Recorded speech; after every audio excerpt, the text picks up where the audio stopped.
I always like to start my DVDs with some inspiring games. So that's exactly what we're going to do here. And I think the first point I like to make is that knight c6 can be a very diverse move. It can lead to completely differing types of position. And this makes it an ideal weapon for the tournament competitor. So before we start, let me just run you through the opening choices which I'll be looking at during this DVD. And I hope you'll agree with me, they form an interesting series of ideas. Clearly, the major move is knight f3. As far as I understand it, that move is played more often than any other in this position. And against that, I've got two recommendations. I'm thinking that black can play d6, a very cagey move. He can also play in very interesting style, more aggressively, with d5. And this leads to a kind of hybrid of the Nimzowitsch and Scandinavian defences, which many grandmasters have been using to great effect in recent times.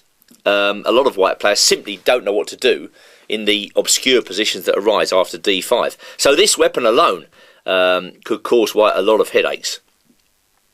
Just dropping back after e4, knight c6, clearly d4 is also a critical move. And whilst e5 is a perfectly okay move here, I've used that many times myself, I'm not sure I like the idea of white being able just to drop back into a scotch and get on with familiar sort of opening tram lines. Instead, I'm going to recommend black plays the original Nimzowitsch idea, that's d5, and then white's got two moves. In the first line we're going to look at, he plays the advanced variation with e5, and after that I recommend just simply bishop f5. Typical Nimzowitsch move, getting on with development, and this is a pretty tough nut to crack. It can lead to some very obscure positions. The second line that white can play, and one which I've always considered most dangerous against the Nimzowitsch defence, is knight c3. And what put me off playing this line for black for a long time was that I didn't like the positions that arose when black took on e4, giving up the centre, and then, for instance, white plays d5. OK, black's position may be playable there, but it wasn't for me. Luckily for us, and for Nimzowitsch defence players, a lot of attention has been drawn to a variation of the French, again which Nimzowitsch played, starting with e6 recently. And again, this has attracted many of the world's top players. This used to have a less than stellar reputation, but modern practice has shown that actually black gets pretty decent game after e6, and it sticks with our idea of soundness, dynamism and obscurity at the same time. Because again, this is a variation which a lot of white players are completely unfamiliar with, transposing back into a French. So those are the repertoire ideas on this DVD, and we're going to start, as I say, with some inspiring games. So let's go to the Vikings A tournament back in 1984 and pick up on a game between international master from Holland, Gert Lichterink, and the great Tony Miles from England, who used the Nimzowitsch defence, well, I mean, he used to play everything, to great effect at all levels of chess. Of course, back in the 1980s, when nobody had computers or databases or could look up opening suggestions with a click of a mouse, this sort of play by black left the white player very much on his own. And that was a situation which Miles revelled in. He loved that sort of thing. The better player would win. And that's the sort of situations he set up in his games. No theory, just set the obscure position up and let the game begin. And it's pretty obscure very early in this game, as Lichterink plays what I consider to be the main line against this particular d6 system, and now Miles plays bishop g4. There are several things that white can do here, but Lichterink plays classically with bishop b5, and Miles tries to resolve the pin straight away by going a6, whereafter white is happy to double black's pawns. Then comes h3, and of course black's not going to take on f3 here, just giving white a nice steady edge after queen takes f3.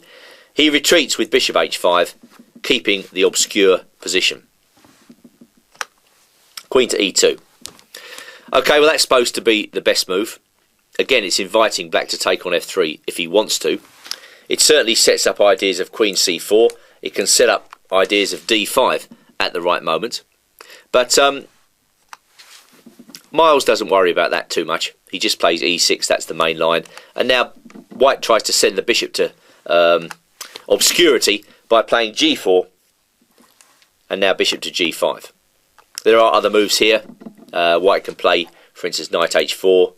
I think he can also play h4 in this position, but neither of the moves gives black too many headaches. But bishop g5, natural enough. It does, however, station the bishop on a rather exposed square. And you're going to see what I mean after the next move, as Lichtenring continues with his whole series of natural moves here. Well, this is the first position where black can get away with knight takes e4. I say get away with it, he can play it. Now, I'm pretty sure Miles would have seen this move in the twinkling of an eye. So why didn't he do it? Black seems to destroy white's centre and get everything he wants. Well, if we take the variation through, knight takes e4, bishop takes e4, the idea is that when black's bishop on e7 is taken, he's able to take on f3. Now white recaptures, attacking c6. Black plays king takes bishop. Queen takes c6, queen d7, probably forcing the queens off. I mean, if white doesn't take the queens off, then black will get some pressure on the b file, as very much as he does in the game. So takes, and this is probably a slightly better position for black. Level material. But Miles maybe saw this and just thought, okay, my winning chances are not that great here. White should be able to defend it. So going back, he decides to play h6. Keeping in the middle game, keeping the position murky. And of course Lichtenring doesn't want to go in for bishop h4, then knight takes e4, again reaches that position with an extra tempo for black. But Lichtenring played bishop f4. And now a very characteristic move in these types of positions, queen to b8. We borrow this move from certain variations of the Ruy-Lopez. There are some lines in the Steinitz or deferred Steinitz variation where this type of thing occurs. Of course, black probably has a pawn on e5 or no e-pawn at all. This time, with the centre intact, black's got a very strong central pawn constellation here, fortifying his king. Black starts flank operations quite justifiably, and after king b1, he moves in with queen to b4. And after bishop c1, he goes rook b8. So the last few moves have seen Miles consistently taking over the initiative. And now he threatens queen takes c3. And this completely freaks Lichtenring out for some reason. Well, black's pressure is considerable. And when you're playing somebody like Miles, who was quite intimidating to play, it's easy to panic. White's got to go king a1 here and take his chances after castles rook hg1. Hopefully white will be able to open up lines on the king side. But even so, after c5, you know, black is perfectly okay. I prefer black's position. I don't see any real white attack, and meanwhile black's continuing to put pressure on. But it's certainly better for white than what happened, as Lichtenring played the catastrophic b3. And he obviously thought that after queen takes knight, bishop d2, he was winning black's queen. But I can only think that he had some sort of panic attack, because he's clearly overlooked knight takes e4. And after that, there's absolutely no way back for white. Bishop e1, castles. And probably with a very red face, Lichtenring has to resign. And the point of this move is that, for instance, after rook d3, which again looks as though it wins the queen, black's got queen c4. Very nice move, and the queen extricates herself. Meanwhile, if white cracks on with h4, reasoning that the black pieces are in a bit of a tangle, then we have this superb move, knight d2. Interference move, par excellence. And the point is that after rook takes, if queen takes, the knight's hanging on f3. If bishop takes, c2 is hanging. Then we have the crusher, rook takes b3. Which again is easy to overlook at the outset. Takes, and what is white to play? If he goes king c1, we go Queen A3 check. And if King D1, I do believe that's checkmate. And if King B1, well, also very strong. So that was that.